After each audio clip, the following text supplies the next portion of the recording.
नाज़रीन अस्सलाम वालेकुम। ज़ेड न्यूज़ के ख़बरनामे में आपका इस्तकबाल है। मैं सलमान ख़ान। आगे बढ़ने से पहले सुर्खियों पर नज़र डालते हैं। राहुल गांधी की सिक्योरिटी के मसले पर मल्लिकार्जुन खड़गे का अमित शाह को ख़त। हमारा इंडिया इत्तेहाद से कोई ताल्लुक़ नहीं, हम अकेले लोकसभा इलेक्शन लड़ेंगे, ममता बनर्जी का बड़ा बयान। वज़ीर आला रेवंत रेड्डी का पूरा सिक्योरिटी अमला तब्दील करने इंटेलिजेंस ने किया फैसला। फरवरी के आखिर से नए राशन कार्ड के लिए दरख्वास्तें कबूल करने वज़ीर आला रेवंत रेड्डी की ओहदेदारों को हिदायत। सड़क हादसात नौजवानों की मौत की अहम वजह, डीजीपी रवि गुप्ता का एसपीज और कमिश्नर्स के साथ इजलास। महाराष्ट्र में गैरकानूनी कब्जे के नाम पर मुसलमानों की दुकानात पर चला बुलडोज़र। अब पेश है खबरों की तफसील। कांग्रेस के सदर मल्लिकार्जुन खड़गे ने मरकज़ी वज़ीर दाखिला अमित शाह को ख़त लिखकर आसाम में भारत जोड़ो न्याय यात्रा के दौरान कांग्रेस कायद राहुल गांधी की सिक्योरिटी के सिलसिले में आगाह किया और इनसे इस मामले में मदाखलत करने की दरख्वास्त की।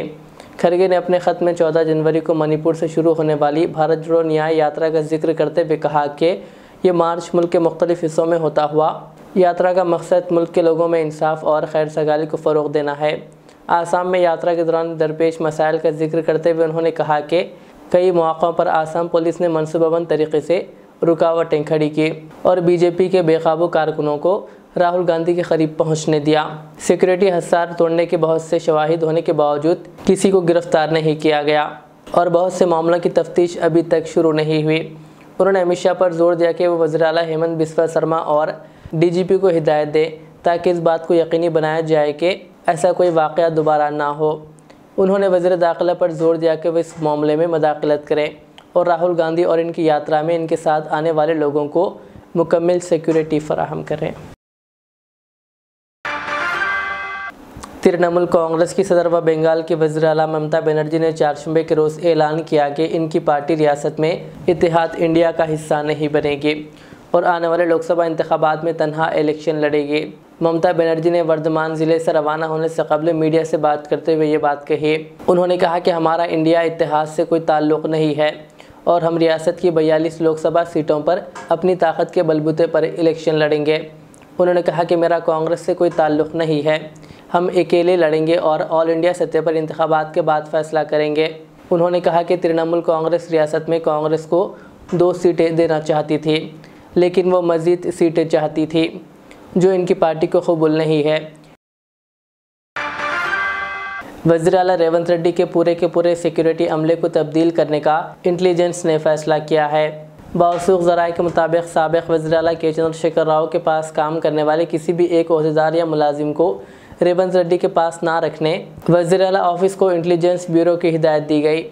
ज़राए के मुताबिक इंफॉर्मेशन लीक होने के पेश नज़र IB की जानिब से यह फ़ैसला लिए जाने की इत्तलात है। महाराष्ट्र हुकूमत ने मंगल को मीरा रोड के नया नगर इलाके में गैर कानूनी ढांचों और तजावीज़ात को मस्मार कर दिया, जहां अयोध्या राम मंदिर तकरीब के मौके पर 2 ग्रुपों के दरमियान तसादुम का वाक़या पेश आया था। इतवार की रात मीरा रोड में नया नगर पुलिस ने 13 लोगों को मुबैना तौर पर भगवा झंडों वाली गाड़ियों पर पथराव करने के इल्ज़ाम में गिरफ़्तार किया था, जो अयोध्या राम मंदिर की इफ्तिताई तकरीब से पहले जुलूस के साथ जा रहे थे। इतवार की रात पेश आए वाक़े के बाद मुंबई के मीरा रोड के नया नगर में गैर कानूनी तामीरात के ख़िलाफ़ उत्तर प्रदेश के वज़ीर आला योगी आदित्यनाथ के खतूत पर बुलडोज़र की कार्रवाई की गई। बुलडोज़र की यह कार्रवाई सख्त सिक्योरिटी तैनाती के दरमियान की गई। इस दौरान मुंबई में गैर कानूनी तामीरात को मुनहदिम किया गया। रिपोर्ट के मुताबिक 21 जनवरी की रात बाज़ अफराद ने राम के झंडे वाली गाड़ियों को तोड़फोड़ की और नारे लगाए, जिस पर रियासत के नायब वज़ीर आला देवेंद्र फडणवीस ने इनके खिलाफ सख्त कार्रवाई का इंतबाह दिया था। इसके एक दिन बाद बुलडोज़रों ने MMR मज़ाफ़ाती इलाके में गैर कानूनी तामीरात को मुनहदिम कर दिया।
वज़ीर आला रेवंत रेड्डी ने महकमे सिविल सप्लाईज के ओहदेदारों को हिदायत दी है कि वह फरवरी के आखिर से राशन कार्ड्स के लिए दरख्वास्त फॉर्म वसूल करें।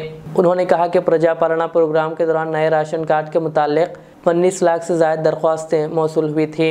इन तमाम को मीसेवा सेंटर्स के ज़रिए नए राशन कार्ड के लिए दरख्वास्त फॉर्म दाखिल करने की सहूलत फराहम की जाएगी, जो फरवरी के आखिरी हफ्ते में शुरू किया जाएगा। इसी तरह मौजूदा राशन कार्ड को आधार से लिंक करने का अमल 31 जनवरी तक मुकम्मल करने की उन्होंने हिदायत दी। तेलंगाना के वज़ीर आला रेवंत रेड्डी की क़यामगाह के करीब आज बड़ी तादाद में RTC के मुअत्तल मुलाजिमीन पहुँच गए। शहर के जुबली हिल्स में बाक़ी इस क़यामगाह के करीब तेलंगाना के मुख्तलिफ़ मुकामात से ये RTC मुलाजिमीन पहुँचे, जिनका कहना है कि साबिक़ BRS हुकूमत ने इनके साथ नाइंसाफ़ी की है और छोटे छोटे मसाइल पर 1500 मुलाजिमीन को खिदमात से मुअत्तल कर दिया। उन्होंने इनकी खिदमात को बहाल करने पर जोर दिया। पुलिस ने 3 मुलाजिमीन को वज़ीर आला से मुलाकात और अपने मसाइल पर याददाश्त पेश करने की इजाज़त दी। మీడియా మిత్రులకు మరియు అందరికీ మాట్లాడలేము. మా స్వచ్ఛందంగా మేము మా ఉద్యోగాలు పోయినాయి. 3 సంవత్సరాల నుంచి ఏడుస్తున్నాం. మా పిల్లలు, మా తల్లిదండ్రులు రోడ్ల మీద మడక తినే పరిస్థితిలో ఉన్నాం. మాకు ఉద్యోగాలు తీసుకుంటే సంతోషం, అంతకు మించి మాకేం అవసరం లేదు. ఇప్పుడు దాదాపు 1000 మంది ఉన్నాం మేము ఉద్యోగాల కోసం. మా ఉద్యోగాలు మాకు ఇచ్చే సంతోషం. ఎందుకు పోయినా ఉద్యోగాలు అంటే చిన్న చిన్న పనిష్మెంట్లు. అది ఏమైందంటే టైర్ పంక్చర్ అయినా మమ్మల్ని సస్పెండ్ చేస్తారు. ఏదో చిన్న మాదే KMPL రాకున్నా మా మిన్ని ప్లస్ రిజర్వేషన్ చేసుకుంటే అతను రిజర్వేషన్ ఆయన రాకపోతే కూడా ఆయన కూడా మమ్మల్ని అట్లా అందులో కూడా మమ్మల్ని రిమూవ్ చేస్తారు. ఆబ్సెంటీజం ఒక్కనాడు రాకపోతే ఏదో జ్వరం వచ్చి మోషన్స్ పెట్టి అంటే కూడా డైరెక్ట్ 2 రోజులు చూస్తారు, 3వ రోజు లైన్గా ఆబ్సెంట్లు వేస్తారు. పోయి అక్కడ ఇళ్ళ పడితే కూడా డ్యూటీలో తీసుకోరు. ఈ సబ్జెక్టు మీద మీరు MD సజ్జనార్ని కలిసారు? సజ్జనార్ కలవరు, మాకు అంత ఛాయిస్ ఇయ్యారు. అక్కడ MD ఆఫీస్ ఎట్లున్నదంటే ఇప్పుడున్న పరిస్థితిలో MD ఆఫీస్ కాదు, RM ఆఫీస్ కూడా లోపల రానియరు. ఫస్ట్ వాళ్ళు మాట్లాడే లాంగ్వేజ్ కరెక్ట్. कांग्रेस कायद फिरोज़ खान ने कहा कि आसाम में BJP वर्कर्स की जानिब से राहुल गांधी की यात्रा पर हमला करने की कोशिश की गई। उन्होंने कहा कि BJP की जानिब से यह बुज़दिलाना हरकत है। उन्होंने कहा कि राहुल गांधी की मकबूलियत को देखते हुए BJP ये हरकतें कर रही है। उन्होंने आसाम के वज़ीर आला पर तनकीद करते हुए कहा कि क्या राहुल गांधी अब मंदिर भी जाए तो आपसे पूछ कर जाएंगे। इसे बोल रहे हैं डेमोक्रेसी, जमहूरियत स्टेक पे है, मनमानी चल रही, तानाशाही चल रही, डिक्टेटरशिप चल रही। अब आप देखिए CBI का हो गया, इनकम टैक्स का हो गया, ED का हो गया, इलेक्शन कमीशन का हो गया, सबका हो गया। अब नया ड्रामा शुरू करे ये लोग। राम मंदिर आप बनाएं, बेहतरीन, चलिए, हर एक हिंदू का आस्था है कि राम होना, चलिए वो मंदिर कायम है, हम भी खुश हैं, तमाम हिंदुस्तान खुश है। मगर आप उसको एक पॉलिटिकल इवेंट कर दिए। आप क्या बताना चाह रहे हैं? हिंदुस्तान में एक राम है, उसके बाद में कौन है बोल तो नरेंद्र मोदी है। और राहुल गांधी की बढ़ती हुई मकबूलियत, आज न्याय यात्रा कर रहे हैं राहुल गांधी, हिंदुस्तान में फिर के पब्लिक को ये पूछ रहे हैं कि ये गवर्नमेंट आपको इंसाफ दी क्या, आपको नौकरी दी क्या, करप्शन नहीं है क्या, आपको इंसाफ मिला क्या, आपको घर मिला क्या, आपको जगह मिली क्या, प्राइस का हाल क्या है, दामों का हाल क्या है। ये तमाम चीज़ें जब राहुल गांधी जब आवाम की आवाज़ बन गए, गरीब की आवाज़ बन गए, कमज़ोर की आवाज़ बन के वो निकले हैं, तो उनकी मकबूलियत को बर्दाश्त नहीं करके हेमंत बिस्वा मंदिर को जाने से पहले ये बोलता, पहले आप राम मंदिर जाइए, बाद में ये मंदिर को जाइए। उनकी बाप की जागीर है। अब मंदिरों को भी जाने के लिए पूछना तुम लोग से। अब भगवानों के ऊपर भी तुम्हारा राज हो गया। अब तक तो CBI इनकम टैक्स पे था, ED पे था। सो ये मनमानी नहीं चलती। हम राहुल गांधी जो बहादुरी दिखाए, राहुल गांधी बस में बैठे हुए थे, जैसा देखे BJP कार्यकर्ता घुस गए अंदर। सो राहुल गांधी से डरे हुए हैं, बौखलाहट का शिकार है। राहुल गांधी का जो जज्बा है, जो जोश है और गरीब की जो आवाज़ है, 1000 हेमंत बिस्वा भी बाल बिंगा नहीं कर सकता। राहुल गांधी बढ़ते रहता। और ये आवाम को समझ में आ गया कि ये डिवाइड एंड रूल करते, ये यूनाइट और लीड नहीं करते, ये डेवलपमेंट का बात नहीं करते। राहुल गांधी के ऊपर डुप्लीकेट केसा बनाते, सज़ा भी सुनाते, पार्लियामेंट से निकाल देते, घर से निकाल देते।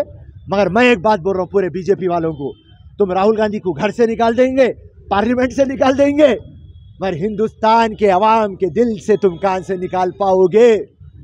सो राम मंदिर को राहुल गांधी बराबर आएंगे, कांग्रेस के सीनियर भी बराबर आएंगे, मगर तुम्हारा पॉलिटिकल ड्रामा हो गए बाद आएंगे।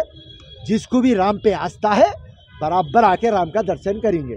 सब चंद अनासिर की जानिब से संगारेड्डी में और कोलंबन में जो वाकया हुआ, क्या हुआ? जो वाकया हुआ संगारेड्डी में जो तशुद्ध फैलाने का जो हरकत करे। देखो भाई, ये एक आध जगह जो है उसको आप रेफरेंडम न करो साहब। ये थोड़े लोग हैं जिसका माइंडसेट ख़राब रहता, वो माइंडसेट वाले करते। अब कांग्रेस की हुकूमत आ गई। कांग्रेस की हुकूमत का मतलब है गंगा जमुना तहजीब। हाँ, हर कोई एक है, कोई मज़हब बड़ा नहीं है, हर कोई सही है, हर कोई करेक्ट है, हर कोई इक्वल है। ये कांग्रेस का मानना है। और जो भी पीस और ट्रैंक्विलिटी बोलते अमन और शांति को कोई भी डिस्टर्ब करो, उसके ऊपर कड़ा सा कड़ा केस बनेगा, जेल को भेजेंगे, राउडी शीट भी खुलेंगे, पीडी एक्ट भी होगा। कांग्रेस की हुकूमत आ गई, अब ड्रामा नहीं करने का। और कांग्रेस डिसाइड कर ली ड्रग फ्री तेलंगाना होना, राउडी फ्री तेलंगाना होना। और कोई भी अमन और शांति को डिस्टर्ब करेगा कड़ी से कड़ी सज़ा भुगतेगा, चाहे वो कोई भी रहने दो, चाहे वो हमारे पार्टी का लीडर भी होने दो या कार्यकर्ता, सज़ा सबको मिलेंगी। अमन और शांति तेलंगाना हैदराबाद खराब नहीं करना। आप पार्लियामेंट इलेक्शन के बारे में क्या बोलना चाहेंगे? पार्लियामेंट इलेक्शन में भविष्यवाणी दे दो, टिप्पणी दे दो। कांग्रेस को 10 से 11, बीआरएस को 2, बीजेपी को रिमेनिंग, और असदुद्दीन कोशिश करेंगा तो 1। तो ड्रामा ऐसा है, ये मेरी भविष्यवाणी है, ये कांग्रेस की नहीं है मेरी जान। फिर जाके तुम ना बवाल करते फिरोज़ खान जनरल सेक्रेटरी ऐसा बोल दिए, ये फिरोज़ खान की भविष्यवाणी है। हर टाइम मेरा पर्सनल मैं बोलते रहता हूँ। ZPTC रहो, MPTC रहो, काउंसलर हो, कॉर्पोरेटर रहो, MLC रहो, ग्रेजुएट MLC रहो, बाई इलेक्शन रहो, MP इलेक्शन रहो, MLA इलेक्शन रहो, कभी भी टिप्पणी देता हूँ वो मेरी ज़ात पर्सनल है और कभी भी करेक्ट रहता। लास्ट टाइम क्या बोला था? कांग्रेस गवर्नमेंट आ रही, रेवंत रेड्डी मुख्यमंत्री बन रहा और फिरोज़ खान भी मंत्री बन रहा, बोला 2000 से रुक गया, राइट। फिर आप लोगों के पूरों की दुआएं हैं, अल्लाह और मेरे रसूल के सदक़े में, मेरे माँ बाप के दुआओं में, कांग्रेस की जो सपोर्ट है हमारे को और जो हमारे लोगों का आशीर्वाद है और दुआएं हैं, सपोर्ट है, बहुत कुछ मिलने वाला है। मगर कभी भी फिरोज़ खान की भविष्यवाणी 99% करेक्ट होती। अभी भी जो दिया वो मेरी भविष्यवाणी है, वो कांग्रेस की नहीं।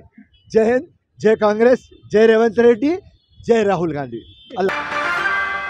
तेलंगाना हुकूमत के SC, ST, BC अक़लियती तबक़ात के मुशीर मोहम्मद अली शब्बीर ने कहा कि SC, ST, BC और अक़लियतों की रियासत में 85% आबादी है। किसी भी तबके से इंतखाबात में किए गए वादे, इनकी तरक्की के लिए काम करना हमारी ज़िम्मेदारी है। उन्होंने मीडिया से बातचीत करते हुए कहा कि कांग्रेस के इंतखाबी मंशूर में जो वादे किए गए इन पर सख्ती से अमल दरामद किया जाएगा। कहा कांग्रेस हुकूमत की जानिब से जो यकीन दहानियाँ करवाई गई है इन पर 4 सदूर नशीन से बातचीत की गई है। उन्होंने कहा कि हमारी तरफ से दी गई यकीन दहानियों पर हम अपने 4 सदूर नशीन से बातचीत की। SC एलामिया मल्लिकार्जुन खड़गे, BC एलामिया कर्नाटक के वज़ीर आला सिद्धारामैया, अक़लियती एलामिया सलमान खुर्शीद ने जारी किया था। उन्होंने कहा कि हुकूमत ने अवाम से की गई 6 ज़मानतों को अंदरून 100 दिन पूरा करने की कोशिशें शुरू कर दी है। उन्होंने कहा कि ओहदे की ज़िम्मेदारी संभालने के बाद वो मुख्तलिफ़ महकमों के सेक्रेटरीज़ को तलब करेंगे और इनसे मुशावरत की जाएगी। सब लोग जानते हैं कि तेलंगाना हुकूमत और रेवंत रेड्डी साहब ने मुझे एडवाइज़र टू तेलंगाना सरकार बनाए और उसके साथ साथ मुझे जो महकमे दिए हैं वो महकमे हैं माइनॉरिटीज़ यानी अक़लियती महबूद, BC, OBC और SC, ST, ये 4 अहम डिपार्टमेंट हैं जिनकी आबादी 85% है इस रियासत की। इसमें इनके मसाइल के ऊपर मुझे मुशीर बनाए हैं। तो मेरा कल रात में चीफ मिनिस्टर से मिला और बहुत लंबी गुफ्तगू हुई कि हम कैसे आगाज़ करें काम का। तो हमने डिसाइड किया कि पहला काम पार्टी ऑफिस से शुरू करते हैं, क्योंकि मंशूर बना है पार्टी ऑफिस में, तो मंशूर की मुकम्मल तकमील होना है तो यहाँ से शुरू होगा। इसीलिए मैंने आज 4 चेयरमैनों के साथ SC, ST, BC, माइनॉरिटी चारों चेयरमैनों को साथ में लेकर उनके साथ हमने मशवरा किया है कि बजट के अंदर हम कितना वादा किए थे, माइनॉरिटी पे कितना बजट, SC, ST, BC का, वो तमाम गुफ्तगू की है। और मैं कल या परसों चार्ज लेने के बाद तमाम सेक्रेटरीज़ को बुलाऊंगा जो डिपार्टमेंट के, हमारे चेयरमैनों के साथ हम सब मिलकर बैठेंगे। और पार्टी हुकूमत अलग नहीं है, दोनों मिलके है, और ये आवाम के उमंगों को पूरा करने के लिए पार्टी ने जो वादा किया था हुकूमत का काम है पूरा करना। और मैं हुकूमत और पार्टी के बीच में और सीएम साहब को एडवाइस करने के लिए कि यहाँ पार्टी में क्या हो रहा है, हुकूमत में क्या हो रहा है, आप क्या करना है, ये मैं जब सीएम साहब को बताते जाऊँगा। और जो उम्मीदें पब्लिक हमारे से रखी थी कि भाई कांग्रेस आए तो हमको ये मिलेगा, जो सोचे 6 गारंटीज़ हैं हमारे और हमारे मंशूर में हम जो वादे किए थे, हम जल्द से जल्द पूरा करने के लिए बजट की तैयारी में लगे हुए हैं।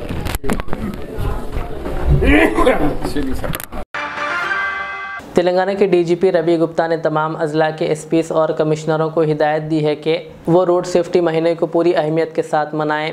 उन्होंने मंगल को डीजीपी ऑफिस में रोड सेफ्टी और रेलवे विंग के ज़रिए एहतमाम तमाम ज़िलाई एसपीस और कमिश्नरों के साथ वीडियो कॉन्फ्रेंस मुनक़िद की। ट्रांसपोर्ट के commissioner B Prakash, additional DGP road safety and railway Mahesh M Bhagwat, Hyderabad city police commissioner Srinivas Reddy, DIG Ranganath और रोड सेफ्टी एसपी संदीप के अलावा दीगर ने इसमें शिरकत की। इस मौके पर बातचीत करते हुए डीजीपी ने बताया कि रोड ट्रांसपोर्ट और हाईवेज की वजारत ने 15 जनवरी से 14 फरवरी तक रोड सेफ्टी का महीना करार दिया है। उन्होंने हिदायत दी कि पुलिस अफसरान और अहलकार पूरा महीना हाई अलर्ट रहें। डीजीपी ने कहा कि नौजवानों की मौत की एक बड़ी वजह सड़क हादसात हैं। उन्होंने कहा कि इंजीनियरिंग, निफाज क़ानून, शौर बेदारी और हंगामी इक़दामात के ज़रिए सड़क हादसात पर काबू पाया जा सकता है। उन्होंने कहा कि गाड़ियों की बढ़ती हुई तादाद, मुसाफिरों में एहतियात का फुक़दान और दीगर अवामिल जैसे हेलमेट ना पहनना, सीट बेल्ट ना लगाना, तेज़ रफ्तारी, ख़तरनाक ड्राइविंग और ड्राइविंग के दौरान मोबाइल फ़ोन पर बात करना वगैरह की वजह से सड़क हादसात में इजाफ़ा हो रहा है। डीजीपी ने हिदायत दी कि जिन इलाक़ों में कौमी शाहरा है वहाँ रोड सेफ्टी क्लब कायम किए जाएँ। उन्होंने ये भी हिदायत दी कि पुलिस दफातर में डिस्ट्रिक्ट रोड सेफ्टी ब्यूरो और कमिश्नरेट में भी रोड सेफ्टी ब्यूरो कायम किए जाएँ।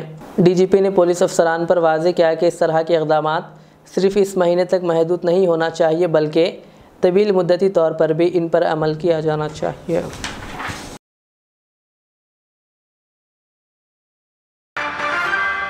कांग्रेस कायद उस्मान अल-हादरी ने आज वक्फ बोर्ड के CEO ख्वाजा मोहिउद्दीन से मुलाकात की और इमाम व मौज़रीन के एजाज़िया जारी करने की अपील की, जो पिछले 2 माह से ज़ेर इल्तिवा है।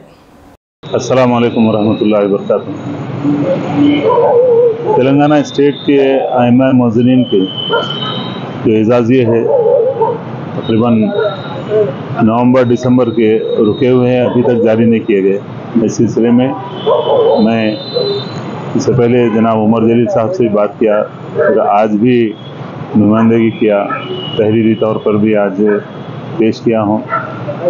और यहाँ से ये कहना है कि यहाँ से तो जारी कर दिए, वहाँ फाइनेंस डिपार्टमेंट में, ट्रेजरी में रुके हुए हैं। मैं गुजारिश कर रहा हूँ जो भी जिम्मेदारान हैं इस सिलसिले में कि इमाम मौज़िन के हालात सबको मालूम है, सबसे कम तनख्वाहें अगर कहीं होती है तो इमाम और मौज़िन की होती है, तो उनके एजाज़िए फौरी से फौरी जारी करने के लिए मैं गुजारिश कर रहा हूँ। उनकी हालत से सब वाकिफ़ है, सब लोग वाकिफ़ है, औक़ाफ़ का डिपार्टमेंट भी, हुकूमत भी वाकिफ़ है। उनके साथ ज़्यादती करना सरासर जुल्म है, लिहाजा मैं गुजारिश कर रहा हूँ जल्द से जल्द उनके एजाज़िए जारी कर दिए जाएँ। अस्सलाम वालेकुम। शहर हैदराबाद में वाक़ गवर्नमेंट के प्रिंटिंग प्रेस में आग लगने का वाक़या पेश आया।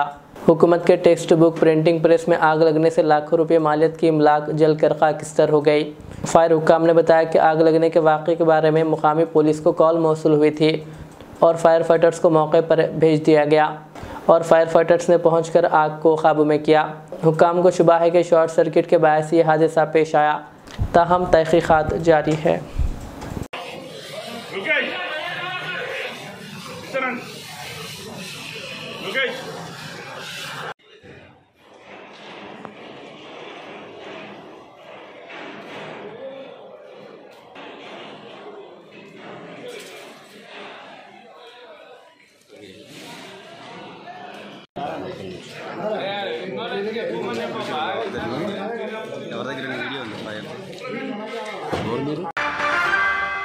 सदर मजलिस व रुकन पार्लियामेंट हैदराबाद बैरिस्टर असदुद्दीन ओवैसी की हिदायत पर भैंसा शहर के Rambo high school Asad Baba Nagar में सालारे मिल्लत all in one model papers की तकसीम ज़ेर निगरानी मोहम्मद जाबिर अहमद नायब सदर नशीन बल्दिया व ज़िला सदर मजलिस अमल में आई।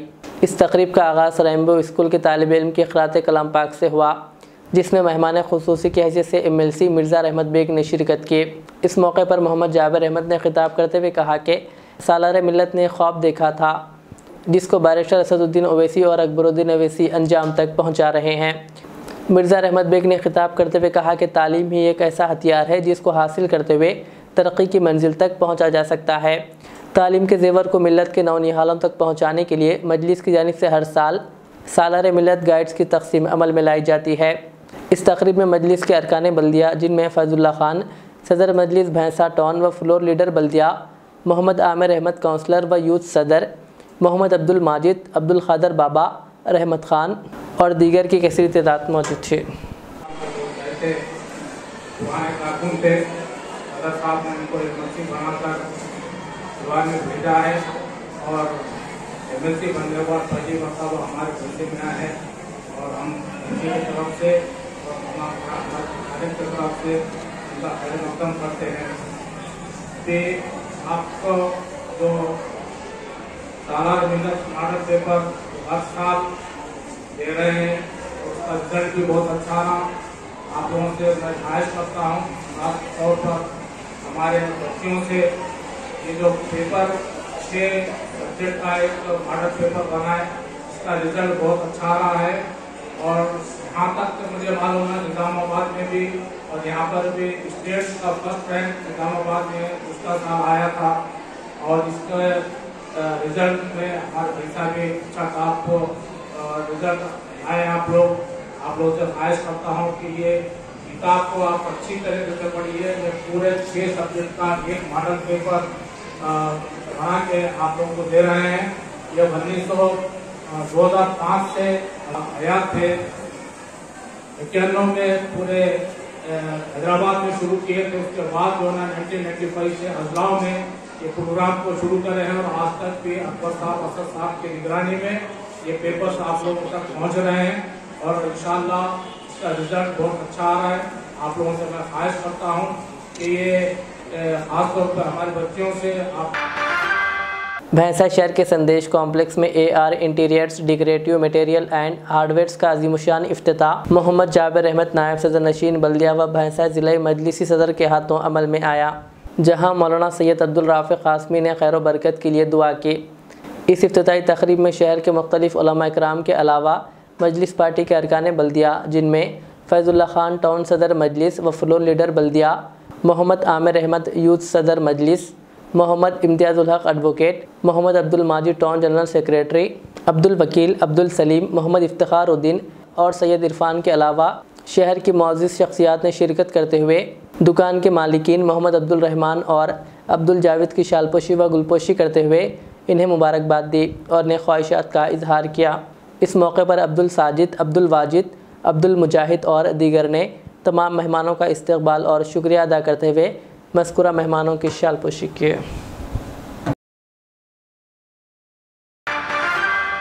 निज़ामाबाद के अक़लियती इलाक़े फुलांग में मुक़ामी नौजवानों की जानिब से आज से 12 साल कबल फ़लाही ख़िदमात को मुफ्त अंजाम देने की गर्ज से help and welfare education society Nizamabad के नाम से एक अवामी तंजीम का क़याम अमल में लाया गया।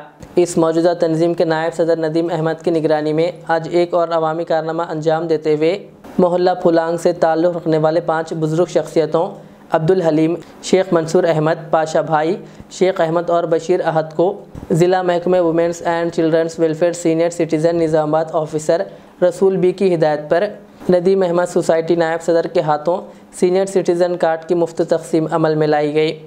इस इक़दाम से शहरियान निज़ामाबाद के मोहल्ले फुलांग में खुशी की लहर दौड़ गई। नायब सदर सोसाइटी नदीम अहमद ने बताया कि जिस किसी भी बुज़ुर्ग शख्स को सीनियर सिटीज़न कार्ड चाहिए तो वो रास्त तौर पर हेल्प एंड वेलफेयर दफ्तर वाक़ मोहल्ला फुलांग से रुजू हो सकते हैं। नदीम अहमद ने बताया कि हेल्प एंड वेलफेयर सोसाइटी की जानिब से मोहल्ला फुलांग के हर मसले पर सबसे आगे रहते हुए मसले की यकसुई की जाती है, जिससे मोहल्ला फुलांग अच्छी तरह वाकिफ़ है। नदीम अहमद ने बताया कि साबिक़ में भी सोसाइटी के ज़रिए कई गरीब अफराद के मसाइल की यकसुई अमल में लाई गई और आज तक भी हेल्प एंड वेलफेयर सोसाइटी की बेलोस खिदमात जारी है। आज महल्ले फुलांग के अंदर सीनियर सिटीज़न कार्ड जो चाइल्ड वेलफेयर डिपार्टमेंट के तो यहाँ पे फलान के अंदर जो 60 साल जिसकी उम्र हो गई उनके लिए कार्ड बना के दिया गया health welfare and education society की तरफ से, क्योंकि ये जो कार्ड है वो बस पास के लिए और ट्रेन के लिए जो टिकट में इस्तेमाल में आता है, जो आधा टिकट इसके लिए दी जाती है गवर्नमेंट। तो हमारा ये बोलने का मकसद ये है कि फलान के अंदर जल्द से जल्द जो भी काम फ़ायदे का होता है वो पब्लिक तक पहुंचाना और आवाम को सहूलत पहुंचाना हमारा काम है। और हम हर दिन ये जो भी लोगों की प्रॉब्लम होता है फलान के अंदर काम करते रहते हैं और इंशाल्लाह करेंगे भी आगे बढ़कर। और जो भी लोग इसके बाद अगर कोई भी अगर कार्ड बनाना चाह रहे तो वो हमारे से आप आकर आपका Aadhaar card, PAN card, ration card और फ़ोटो, ये 3 चीज़ दिए तो मैं आपको फ्री में हमारी सोसाइटी की तरफ से बना के देंगे हम। और जो लोग भी अगर हासिल करना चाह रहे हैं वो मेरे से रब्ता पैदा करें। और आवाम की खिदमत ही करना महल फलान के अंदर हमारी एक ख्वाहिश भी है, क्योंकि हमारे को कोई ओहदे की ज़रूरत नहीं है, हमारा मकसद ही है काम करना। लिहाजा हम जो भी है वो काम करेंगे।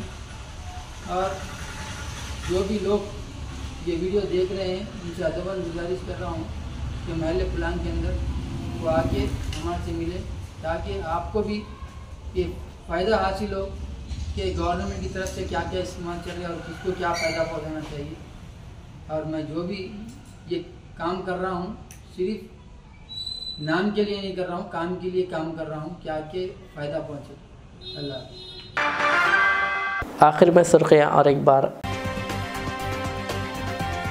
राहुल गांधी की सिक्योरिटी के मसले पर मल्लिकार्जुन खड़गे का अमित शाह को खत। हमारा इंडिया इत्तेहाद से कोई ताल्लुक नहीं, हम अकेले लोकसभा इलेक्शन लड़ेंगे, ममता बनर्जी का बड़ा बयान। वज़ीर आला रेवंत रेड्डी का पूरा सिक्योरिटी अमला तब्दील करने इंटेलिजेंस ने किया फैसला। फरवरी के आखिर से नए राशन कार्ड के लिए दरख्वास्तें कबूल करने वज़ीर आला रेवंत रेड्डी की ओहदेदारों को हिदायत। सड़क हादसात नौजवानों की मौत की अहम वजह, डीजीपी रवि गुप्ता का एसपीज और कमिश्नर्स के साथ इजलास। महाराष्ट्र में गैर कानूनी कब्जे के नाम पर मुसलमानों की दुकानात पर चला बुलडोजर। ये थी आज की दिन भर की हमारी खबरें। मुझे इजाज़त दीजिए। हमारे रिजल्ट चैनल को यूट्यूब पर सब्सक्राइब, फेसबुक पर लाइक शेयर ज़रूर करें। अल्लाह हाफ़िज़।